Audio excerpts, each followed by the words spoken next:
Hi, welcome. This is Dr. John DeMartini. This is one of the most amazing and inspiring shows that you can listen into. If you want to be on the edge of your seats, if you want to open up your heart, if you want to expand your mind, and you want to meet incredible people, stay tuned because you're just about to experience a transformative radio show that will change your life. And you're listening to the Dr. Pat Show that's coming up right next.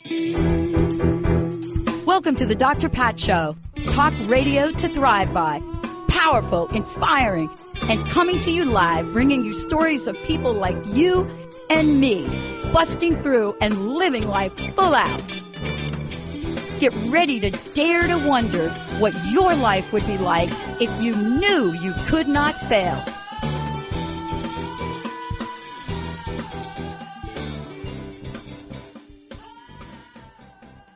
This is a very special edition of the Dr. Pat Show.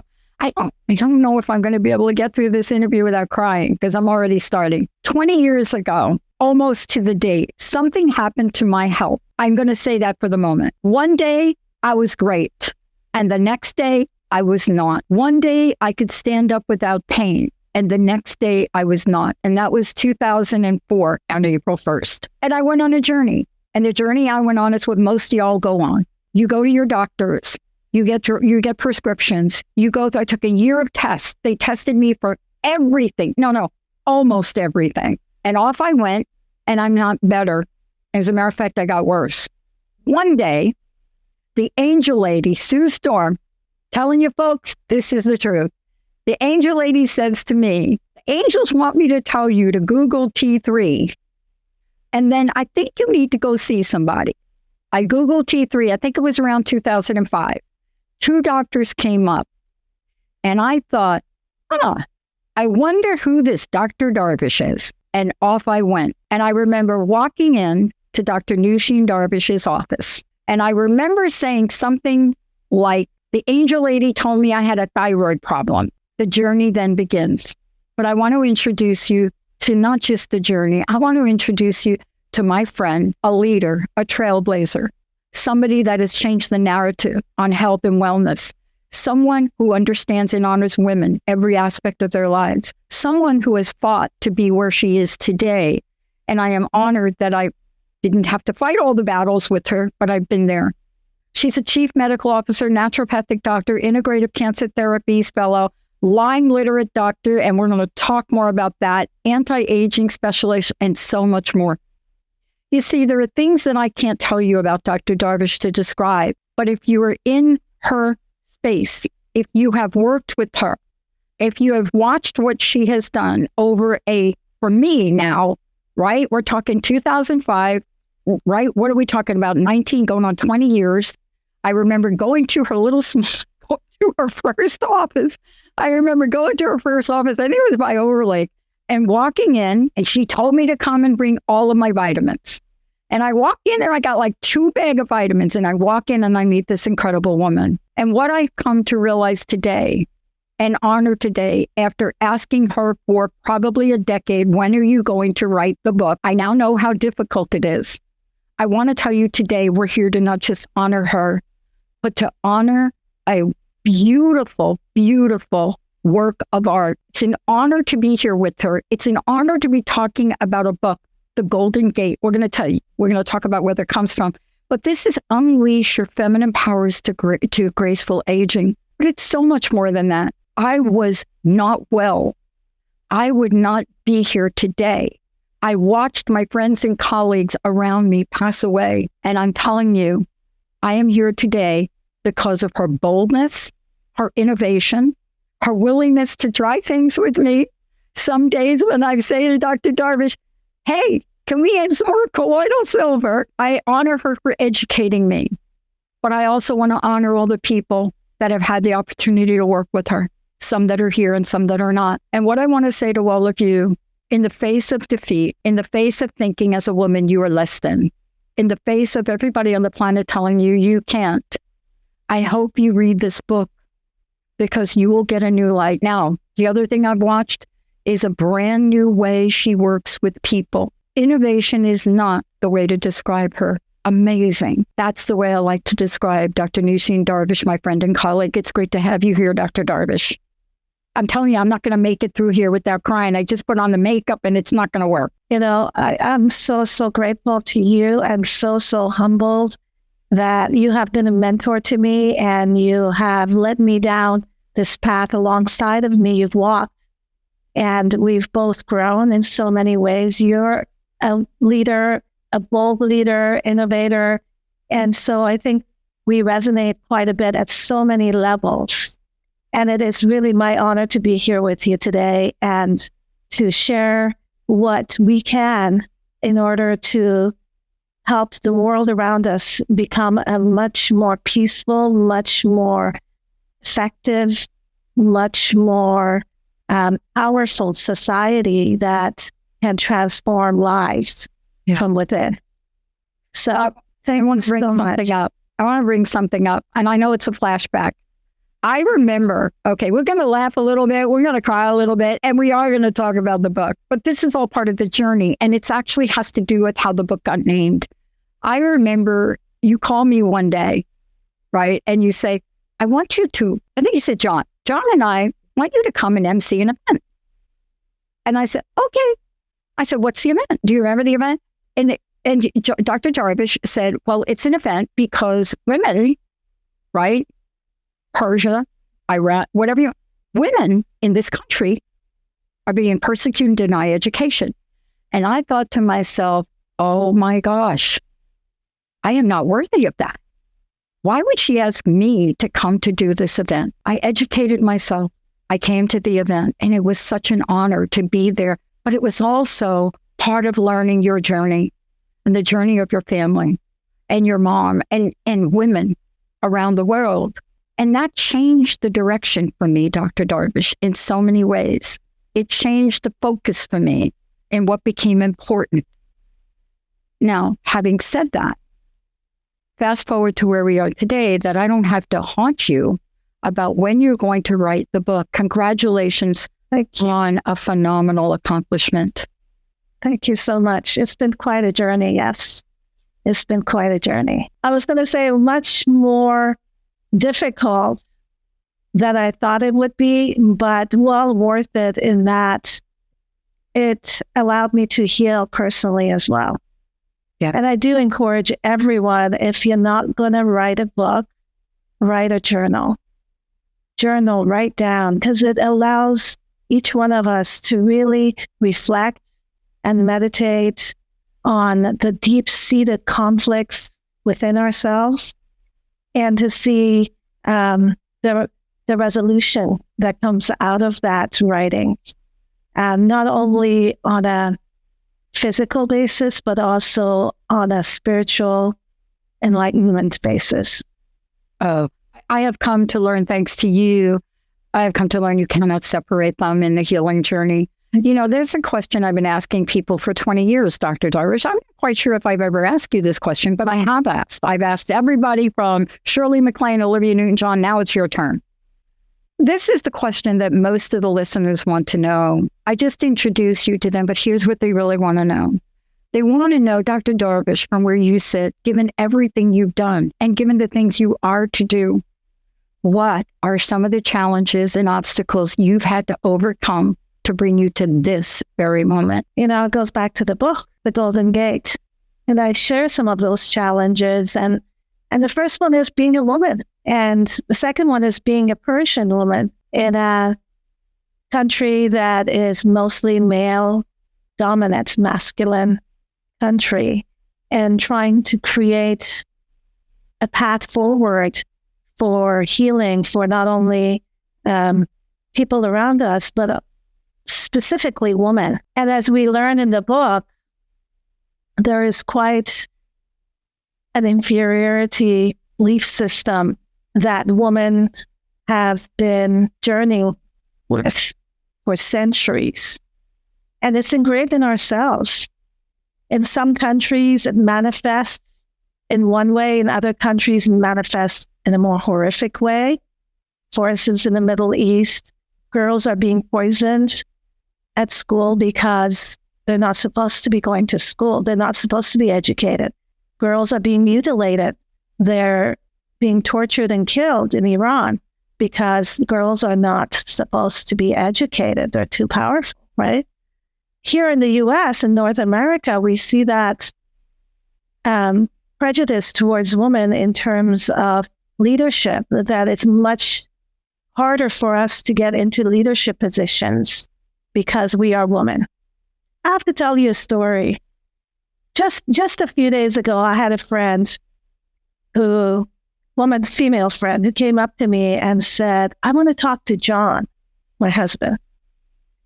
And she said, I have a business idea and I thought he's got a great business mind and I want to talk to her. And I thought to myself, you want to talk to him because you've seen what treasure and we have created, but really the planning was from a woman, not a man.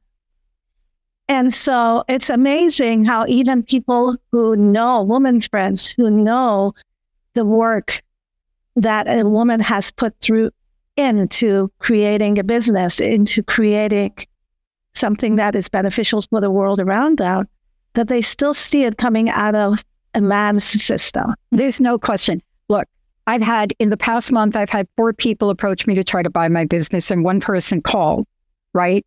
And so I don't understand how you don't know I'm a woman. I just don't get it. All you got to do is look, it's my new haircut or something. But I get a call and the call is, I was directed to the cell phone number. I want to talk to Dr. Pat, the owner of the business. Is he there? And I'm like, what? It is Dr. Pat. Is he there?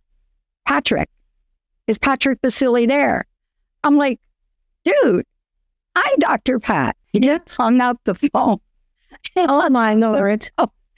And I mean, look, this book is innovative in a lot of ways. And it's at points when I'm reading it, it really is gut-wrenching. You and I, before the show, we were talking about a mutual acquaintance that I had the experience of sitting next to in the IV room. And you shared the story, I believe, of this woman's mom. But there are so many stories like this. I want to ask you this question because I got asked this question for the interview. And I actually said to the person, you got to read the book. The answer's in the book. Go read the book. But people want to know the Golden Gate. It's such a powerful, beautiful name. Now, you cannot see my office. What you see are the glass pieces that I made, but you see a gold frame. Gold is important to me. And they asked me, where did that beautiful name come from? I want you to tell that story because your mom was an incredible influence on you. Yes. And I want to take a moment to honor her if we could. Sure. In this story. Yes. My mom actually and her grandmother and generations back, all very, very powerful women. And I'll share the story of her grandmother one day with you. But one day, before she passed away, a few years ago, we were sitting together and we were watching this Persian American comedian together. And he was making fun of this practice that happens or has happening for centuries and continues to happen in Iran and in many parts of the Middle East now, which is when a baby boy is born, they throw him up in the air and celebrate. The whole village, the whole city, the whole community celebrates. Look, my husband, when he was born, he was the first boy and the only boy born into his immediate family. His father went and bought a beautiful diamond ring for the bride of this son. So it's how much they celebrate these boys, right? And they call him Dudul Tala. Dudul Tala means, well, I'm going to be a little rude, but a little bit. No, go ahead. You're not going to be rude because it's in the book. It's in the book. Dudul Tala means golden penis, right? And so they celebrate this boy because he's got a golden digit, right? And so my mom sits there and laughs at this comedian and says, well, if they want to call boys golden digit, what should we call girls? Golden Gates. Yeah. And I thought, oh my gosh, Mom, this is a brilliant name for this book. Yeah.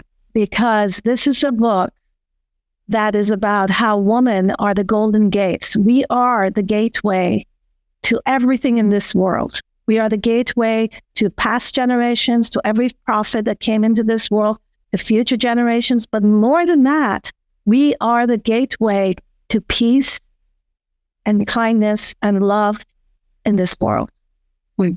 And it's those feminine qualities that are missing in this world, right? And so Golden Gate is not just recognizing women, but it's recognizing those feminine powers, those feminine energies that are so deficient in this world currently. And that is, if we had more feminine qualities in this world, we wouldn't be at war like we are currently. Yeah. We wouldn't be in the economic crisis like we are, in the political crisis, in the medical crisis and health crisis. If feminine energies were to match and become equal to masculine energies in this world, the world would be a different place. Yeah. Dr. Darvish, I interviewed Gloria Steinem, and thank you for that beautiful story. And believe me, I know John. I've met your lifelong partner, amazing man. And I remember one time, he probably doesn't even remember this, but I remember we were in the little back office that he was sitting back there, right? We were talking about something, I can't remember now. And out of the conversation, I think I said something, John, I have more masculine energy than you do. Now, I didn't say that hurtfully, right? But it really is to the point. We each have these qualities, and he is this, if I could say, the show isn't about John, but he is, for me, over time that I've gotten to know him, he's this beautiful blend, right? As you and I are of those pieces. And I want to ask you this. Gloria Steinem said to me when I interviewed her, she said, Pat, it's great you're honoring me, but we stand on the shoulders of all that have come before. Your book acknowledges this. One of the things you say in the book, and for those of you that out there, the book I'm talking about, I just want to show you here. I'm ashamed of my little Post-it notes, but and Motzi is going to put pictures up. But this is the book, right? It's the Golden Gate. Unleash your feminine powers to graceful aging. But it's so much more than that. And so I want to ask you about this because there are two things in the book. You say, woman, our time is here. And I want to stop. I want to ask you to talk to the audience about that because the entire book really points to that. But we don't know our time is here, do we? No, we don't. But we are in an auspicious time. These are times that will never come back. And this is a gift to the woman of this generation at this time. Our time is here now for us to make a shift in ourselves and in the world around us, in our families, in our communities. If we don't do it, who else is? And if we can really access the divine station that we have been given, I really see women as having this divine station. I know. We are not just a physical being. We have this divine capacity, divine station to shift the world. I mean, our world is in chaos. In every way that you look at it, there's destructive forces going on. And it's woman's time to bring these feminine qualities up to par, to balance the masculine energies in order to transform the world around us and ourselves. But we can't do it if we're not one. No. We have to be physically, mentally, emotionally, and spiritually healthy, optimum. Well, I got to tell you, you put a fire into my butt, and I'm just going to say, because following this, in here you say our time on earth is short, but our duty is immense. And I'm like, oh, Dr. Darvish is talking to me right there. Because there are times, Dr. Darvish, now, this is our 20th anniversary. We're on the verge of launching new technology. And hence, that's why, of course, the owner of a company like this has to be a man, can't be me. Come on, really? But when I read that, it reminded me that I'm not done and you're not done. And it's very clear in writing the book that you are opening up a gateway for more. What does Dr. Darvish's more look like? If you had in your hand right now, let me call it a magic wand for lack of anything else, and you could paint a picture on the near-term future of what you say in the book, Women as Healers, our duty is immense. what we can do next, our capability of healing. Tell me what your vision is. I see women working together. Oh, gosh. Yeah. I see women lifting up each other. I see women being authentic, being leadership, being accepted and accepted by themselves and each other. I hear too many stories of women who are in very powerful executive leadership positions come to see me, and they see themselves still small. Even though they're in those leadership positions, they see themselves powerless. And I see women rising up to their station as women. And again, it's not that women are better than men. No, that's about not creating balance. It's this bird. It's got a wing. And so far, this bird has been trying to fly with one wing, which is the masculine wing. And we really need the opposite, complementary feminine qualities, the opposite feminine wing, to complement the masculine energy in order for this bird to fly. And we can't do that if that left wing is broken. I love what you put in the book. Let's talk about this. May I read it? Okay. The male, a lot of Post-it notes. The male and female are like two wings of a bird, and when both wings are reinforced with the same impulse, the bird of humanity will be enabled to soar heavenward to the summit of progress. Right? And that's, am I saying this right? Abdu'l-Baha. Yes. Did I get that right? Yes. I've been trying to practice, Dr. Darvish. You did great. Abdu'l-Baha is my spiritual teacher. Exactly. And, I want to talk to that point because throughout the book, you're not afraid to talk about duality, are you? No. You're not afraid to talk about the new blueprint. You've even included a method, which we're going to talk about when we come back from breaks, right? But what you have in here, I love that you've put so much information in here.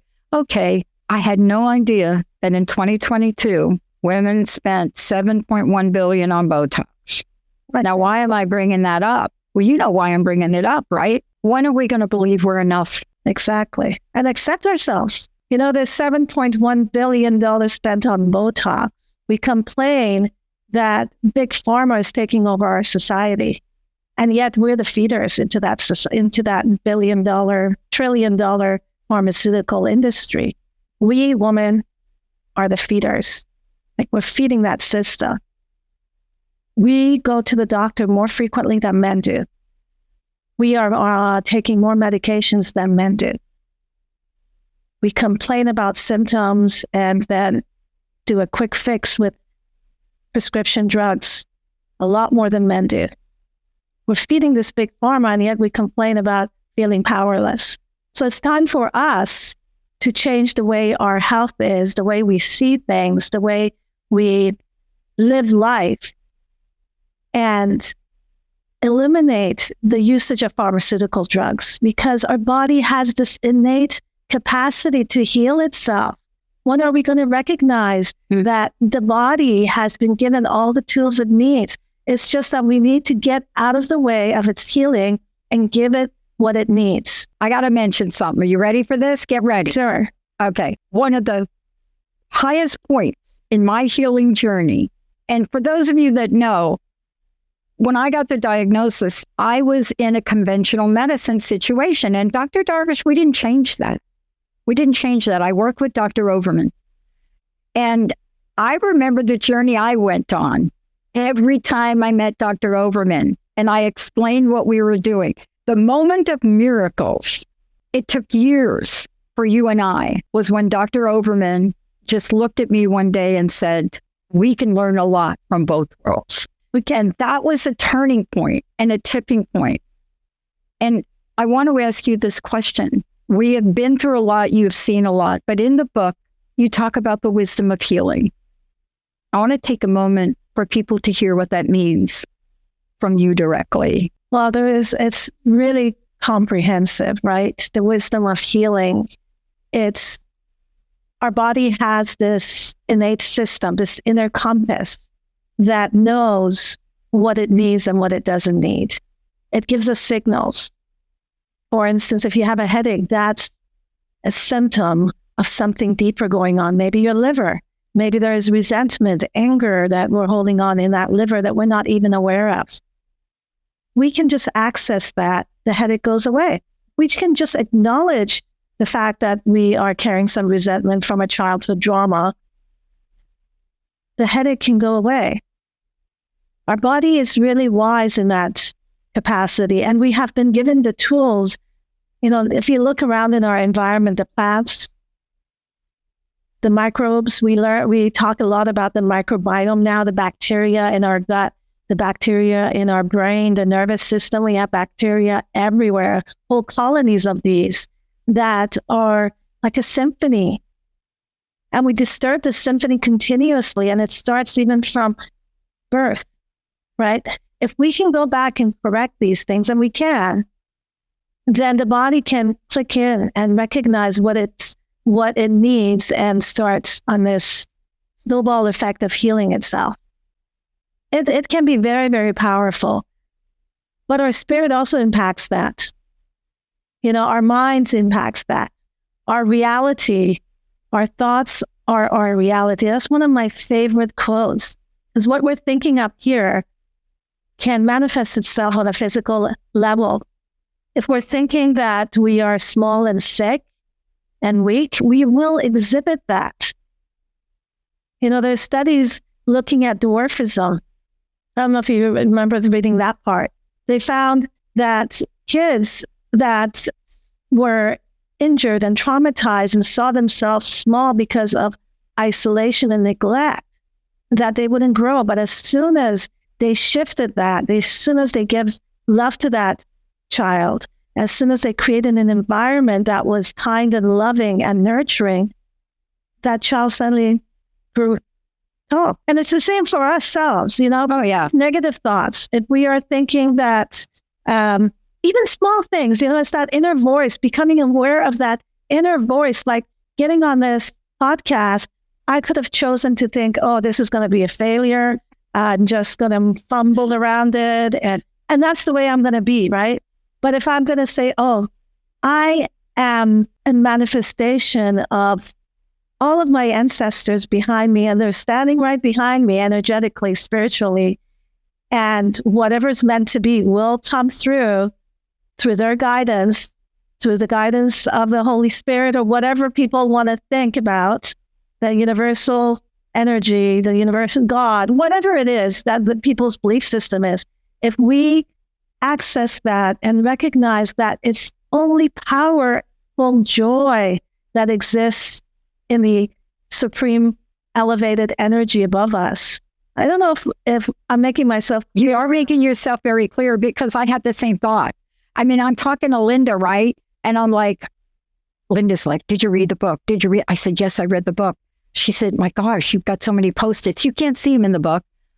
But I said, don't worry, Linda. Did Dr. Darvish send you the questions? Don't worry. It's okay. I don't need the questions. I know what we can talk about. And I had the moment, like Linda came in here and we double checked. How do I look? But I could feel the butterflies. Let me tell you how good that is. You see, I've been doing this 20 years, and for me to still have butterflies, it's what you said in the book. Passion is energy. So what shows up today is passion. Yes, does passion sometimes make you a little nervous? Yes. But even the tiniest of thoughts can throw your game off. And I love that you talked about that, because I want to just say one more thing, and then we're going to really talk about the book. I can't wait till we talk about the method. I call it the method. I call it the K method, but it's really the D method. But when we come back and talk about that, but there's something else. This whole idea of aging, we are being bombarded now. But I want to talk with you when we come back about how the book unfolds. And there's so many beautiful moments, and yet there's so much wisdom in here. You're sharing with us what I've learned from you. And I want to say this before I go to break. I can't count how many times I've been to your offices, different places, how many times I've sat in an IV room, not even quite understanding what was happening. I can't tell you how many times I've been out there with you, and your wisdom of bringing a third person in to really check what was going on with me. How many times I'd walk in and say, Dr. Darvish, I think this could be the solution. There's not a single time in the 20 years that I've known you and I've come to see you where you've made me feel like I was wrong, I was less than. And to be honest with you, we did a couple things because you listened to me. I'm not quite sure what you thought about the outcome. But you see, that's rare. I didn't feel less than. I felt lifted up. I didn't feel hopeless.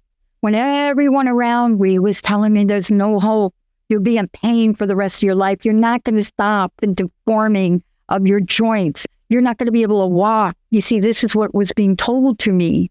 You know, you have stage 4 of this. Never came from you. Not a word of it. Everything you said and shared, don't quite know what you really thought, but everything you shared with me was, we're going to get to this. This is going to be okay.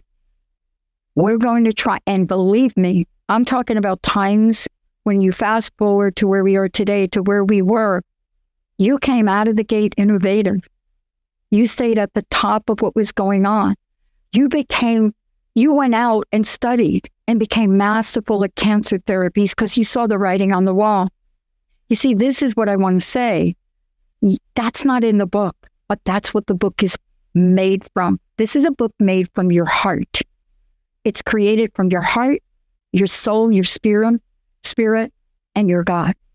And I want to take a short break. But before I go to break, I want to read something because we're going to talk about this when we come back. There is a fountain of youth. It's in your mind, your talents, the creativity you bring to your life and to the lives of people you love.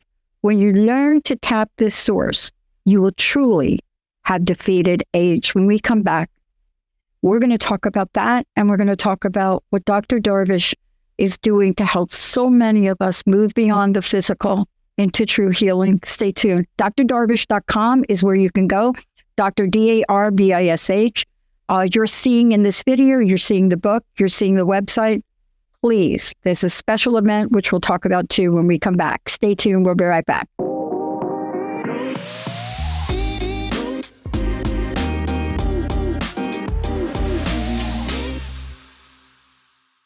Hey everyone, welcome back. My very special guest, friend, and colleague is Dr. Nooshin Darvish. If you want to know more about her, you can go to drdarvish.com, but Holistic Medical Center in Bellevue, Washington, amazing. I can't say enough about it. I have spent a lot of time and will be spending more time. Special event coming up on May 8th, Dr. Darvish, the book.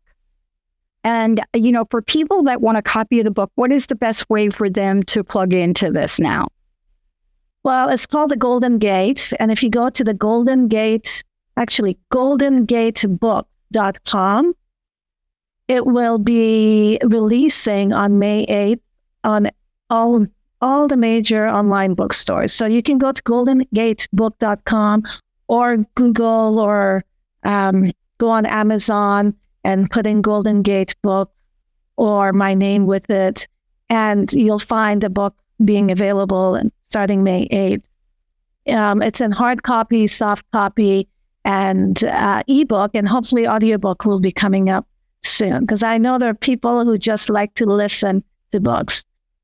And I want to listen to you. I want to listen to you read the book. Well, I'm trying to do that, but that's going to take me some time, so you have to be patient. Yeah, I know. I'm okay. I am patient. Dr. Darvish, before the break, I read a quote from the book by Sophia Loren, and she's the epitome of that quote. Yeah, right? She really is.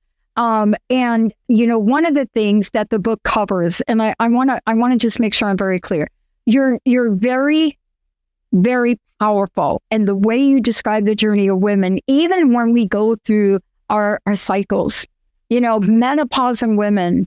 I mean, I remember I got very early menopause. I was in my 30s, right? And I'm an executive in a corporation. And I remember giving a talk. My boss wanted me to give a talk, right?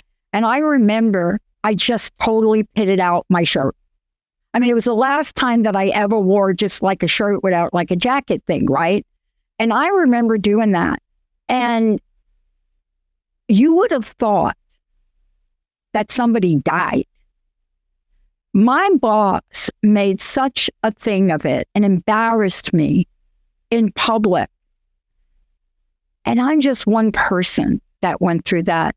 But we are being challenged in this world and criticized. And thanks to you and the Sophia Lorenz that want to tell us that is not the truth of us. So you dedicate the book also to understanding as women we grow, as women we change. But what never changes about us is our demand to be honored through this process.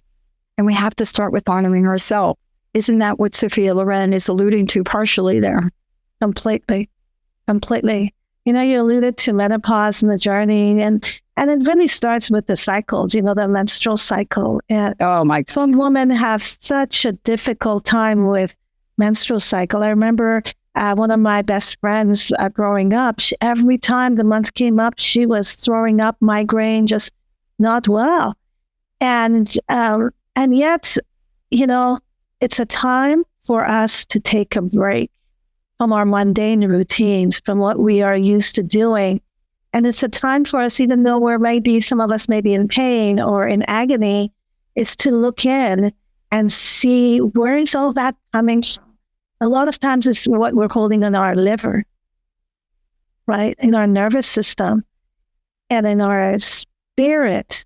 And how can we shift that? It's a time for reflection and reevaluation. So we have been given such a gift being in this physical body that every month during the cycle, we have a chance to reassess, rethink, reflect, react the way we want to, right? And then we hit menopause.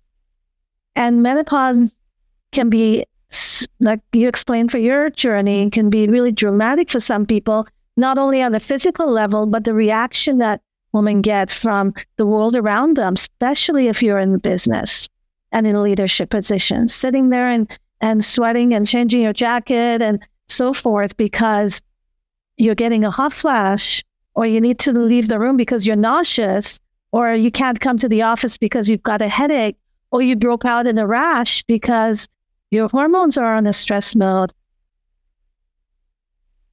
We can look at these things as a negative aspect of menopause. But the reality of it is that menopause is a time for us to again reflect on the past 40, 50 years of our life and close the doors and resolve the unresolved.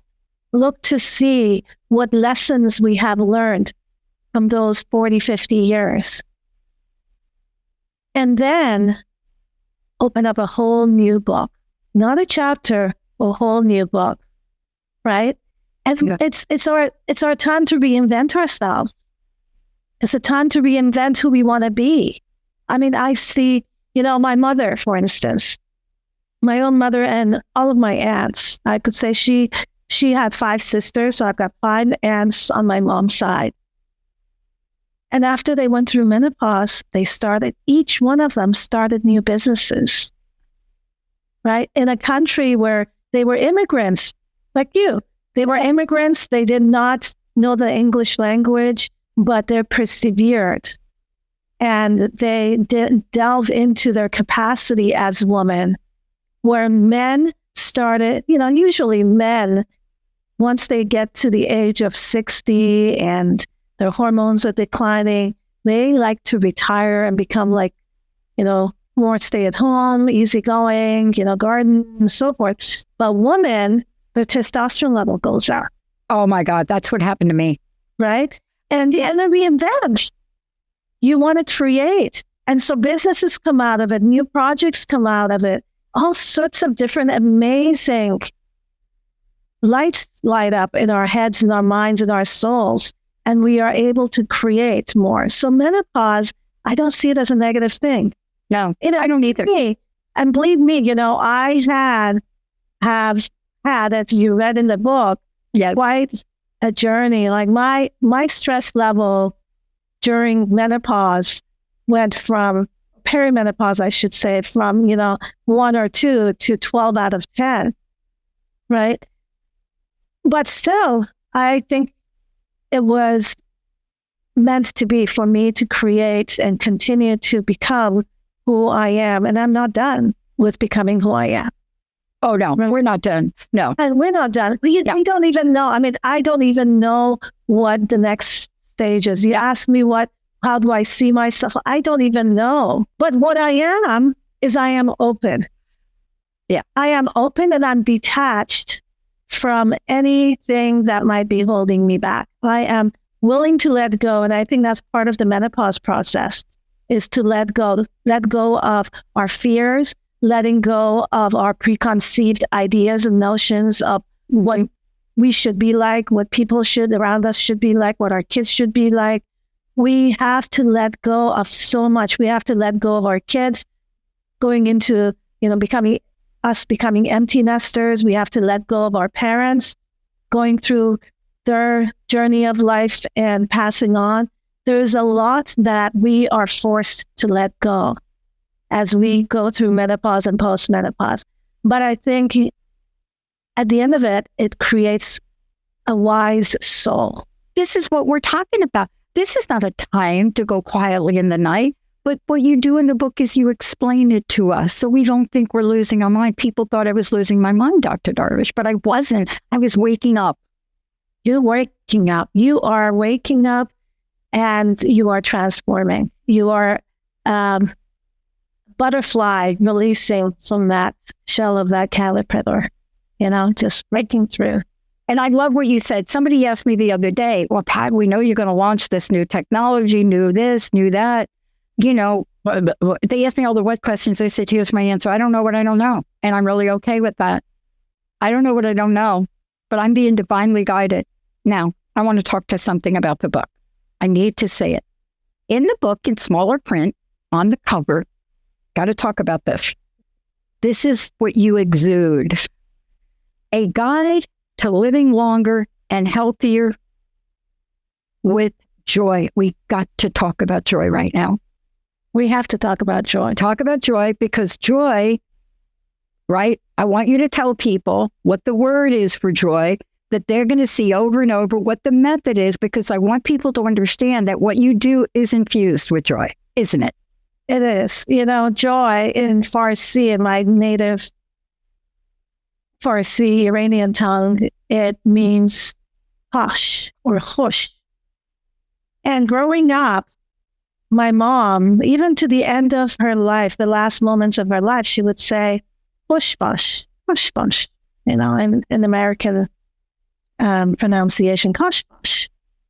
And what that meant was be joyful. Be joyful. And I didn't realize how wise that comment was until, and still, I really realized it more when I started writing this book, through the middle of the book, that being joyful really means letting go of everything that belongs to this material world.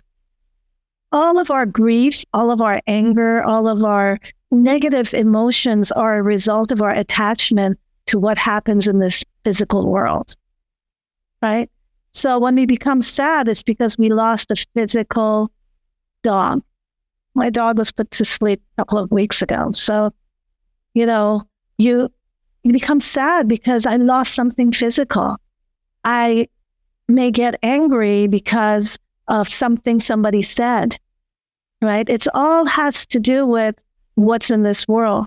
Whereas if you think about the frequency of joy, if you think about the divine space, that elevated space that I watched my mom transfer into as she passed away, that divine kingdom, that glorious kingdom is a kingdom of joy. And that I believe that at the end of the day, when we pass away, we end up in a space where it's just joy and love. And these frequencies are so high that they can overtake the negativity of this world and transfer, the negativity into a positive quality. It gives us going back to what you said earlier, giving hope and feeling hopeful. It's when we elevate to that level of joy. But it works the other way around. If we are joyful, our physical health becomes better. if our physical health is good, then we are able to access joy easier, right? So it's this cycle of how do we make ourselves physically healthy so we can access the joy, and at the same time, how do we access joy to make our physical healthier? Because there's research now showing that joy, that frequency of 528, has the capacity to heal DNA, heal our genetic material. They've seen changes happen in the brain of rats when they infuse this frequency of 528, which is the frequency of joy, right? Yeah. There is a researcher, Dr. Horowitz. Yes. Out of my friend, I'm going to talk about it. Yeah. Go ahead. Yes. He, out of Harvard, he believes and has mathematically proven that everything in this world is based on this frequency of 528. And Tesla's basically built upon this frequency of 528. Everything is a result of 528. So what that tells me is that if you can vibrate at that high frequency, which is 528, which translates to joy, and joy translates into that frequency, then we have the capacity to heal our DNA. And not only ours, but the people around us, right? Because I talk in the book about the matrix. Yes, you do. Right? And the matrix is what I see as the space between two cells. It's the space between two people. It is where the network happens, the communication happens. It's the space that communication happens. As I'm talking with you through the internet, that is the matrix. I'm not in the computer. I'm not sitting or attached to you, but our energies are, right? Because it's part of the matrix. When you laugh and it makes me laugh, or when you're happy and it makes me happy, you walk into a room and you see how you want to go and talk to certain people and you want to stay away from certain people. Yeah. That is that matrix, that energy that we emit through that matrix of ours. And it opens up. It becomes part of the space in the environment, in the world around us, right? So if you walk into a smoky room, you're going to feel sick because you're absorbing that smoke into your system through the environmental sensors, but also through the matrix into ourselves. If you walk into a loving and fun, high energy space, you pick up that energy, you automatically become mobile, and this is one of the reasons why it's so important to actually go and visit the sick. Because if you are healthy and you're able to go into the hospital or into their home and visit a sick, you are able to, well, let me go back one step. Health can be just as contagious as disease, right? Disease is contagious. Viruses are contagious, but our health is also contagious. So if I go visit somebody who's weak and elderly or sick, or they come and visit me, by the fact that I am healthier, by the fact that I have this positive, joyful energy, I can actually create joy in them and create more health in them. So it's beyond our conception, it's hard to understand these things. It's at a very different level than we are used to, because we're used to so much science. And really this book is about creating balance between the science and the spirituality. And you have come up with a 6-step. Can we talk about it? Yes. I read the book to get everything. But there's a method that you come up with. And I'm pretty sure that most people don't understand that this isn't just about what am I going to give you for a supplement or how can I diagnose you. There's so much more involved in the way you and the people at Holistic work together. Can you talk about that for a minute? The first step is reduce to calm. And reduce to calm means that basically we need to eliminate exposures, inflammation, toxic exposures. And that could be physical, mental, emotional exposures, exposure to toxic food or foods that our body sees as toxic. It might be different for you than it is for me, right? You may have an allergic reaction to dairy and I may not, right? So it's very, very individualized for each one of us. Our environment is different. You may be living with somebody who's toxic to you mentally, and emotionally, and you need to remove yourself from that. So the first is to reduce inflammation. You go to the hospital, if you're in the emergency room, and the first thing they do is they give you things like hydration and medicines to help calm that inflammation, to calm you down. And even just walking into that space and just seeing the doctor say, and listening to you, hopefully they're listening to you, there's a sense of calmness, right? Reduce to calm is really very, very important. You wanted to go through all the steps because it might take a while. You don't get to write a book like this, or you don't get for you and I to have a conversation like this without talking about the mountains that you had to climb, right? The valleys that you had to figure your way through, the drought sometimes that you've gone through, the storms that have come up. But I wanted people to know that there is a method, and that's so important. I'm so thrilled you put it in the book. And by the way, they can get the book to read it. But if you could just walk us through what the 6 steps are, and then what do I want to say? More to be revealed. Okay. Well, the 6 steps. So the first one's reduce to calm. The second one is replenish to nourish. And what that means is we need to nourish ourselves or each other. By the way, I have to go back and share with you that I talk about the 5 gems. And what these 5 gems are, the gems of longevity. We need to address our physical, mental, emotional, spiritual, and social aspects of ourselves. If we just focus on the physical and forget the emotional, we're not going to get healthy. And if we support only the spiritual and forget the physical, we're still not going to be healthy. So it's addressing all those 5 steps or 5 gems. And then going through these steps. So reduce to calm, reduce to nourish, release to relieve, restore to heal, regenerate to create, and relate to elevate. And it is through the last 2, specifically regenerating to creating, which helps bring more joy. And finally, when we are relating to others and serving others, we learn to elevate ourselves. And it's like a boomerang. The more you give, the more it comes back to you. But in order to get there, you have to actually clean out the physical, mental, emotional, spiritual at each of these levels in a very systematic way, and combining Western and Eastern medicine, combining functional medicine and regenerative medicine, combining, looking at the microbiome of your gut, looking at the nervous system, your autonomic nervous system, looking at the hormones. I mean, we didn't even touch on the hormones. There's a whole few sections on this book about the hormones. It's big, right? And I know our hour is coming up, but I do want to say one thing. What you have done, not just in the state of Washington, but especially in the state of Washington, to save lives and to help people with chronic Lyme disease is unprecedented. And many people don't know that. And, when you and I took that journey, we didn't quite know what we were going to be what was going to happen when the movie came out, Under Our Skin, I believe.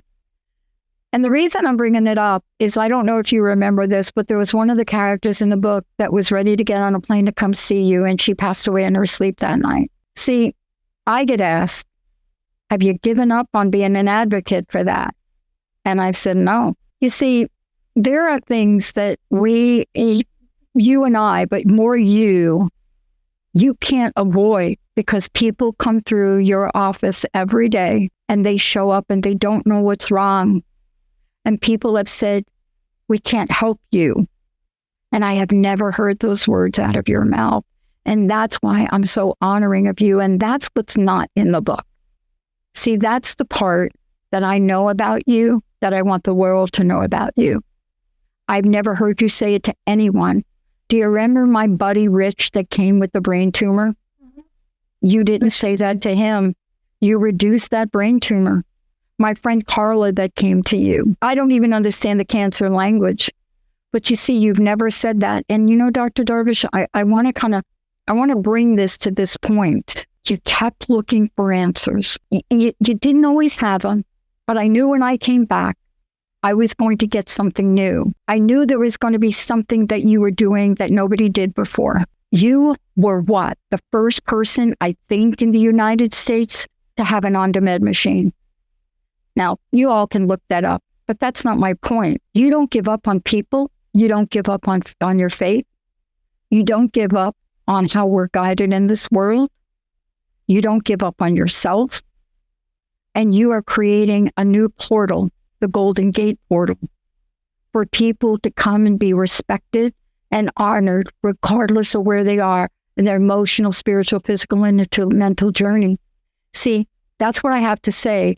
It's in the book, but it's really who you are. And that's what I want to make sure we honor as we bring this conversation to an end. And yes, all of the friends that called me and said, are you two going to talk about Lyme? Yeah, but not in this interview. That's like a whole show, isn't it? Yeah. So, Dr. Pat, I am so humbled and honored by you.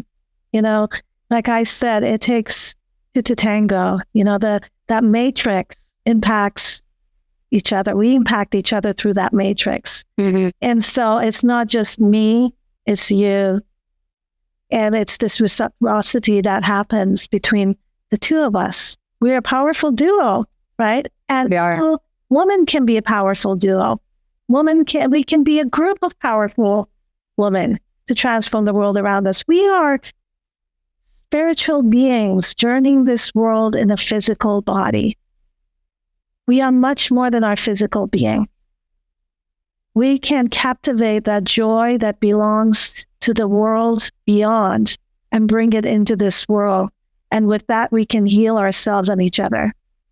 I tell my resident doctors that it's our duty to bring hope to the hopeless. If we don't do it, who will? No. Right? And it's that hope that heals. That's that hope that brings joy and love. Yeah. And maybe that's all they need.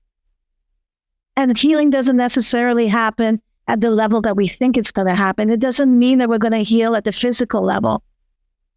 It could mean that we just need to be healed at the spiritual and emotional and the mental level. Every one of us has a different journey. But at the end of the day, we end up in that state of joy, hopefully. Dr. Darvish, I can't thank you enough for today. And we are going to continue this conversation. Again, first of all, if people want to schedule time with the folks there at Holistic, you can call 425-451-0404. You make your appointment, do whatever you need to do, find out more. But go to the website, drdarvish.com. You'll see she's referred to as Dr. D. I'm referred to as Dr. P. You put them together, and what do you get? Magic. Thank you, Dr. Darvish. And the book comes out on May 8th, correct? So people can get it everywhere. Yes, online everywhere, and hopefully some of the local bookstores in a few weeks. But I'll tell you, you're right about one thing. You must pick this book up and hold it in your hand. There's something about this book. And you were right to having me wait to pick it up in my hand and read it. You were right. I want to thank you for everything you're doing. And I want to really thank you and look forward to what we're going to do together as we move forward. Thank you so much. Thank you, Dr. Pat.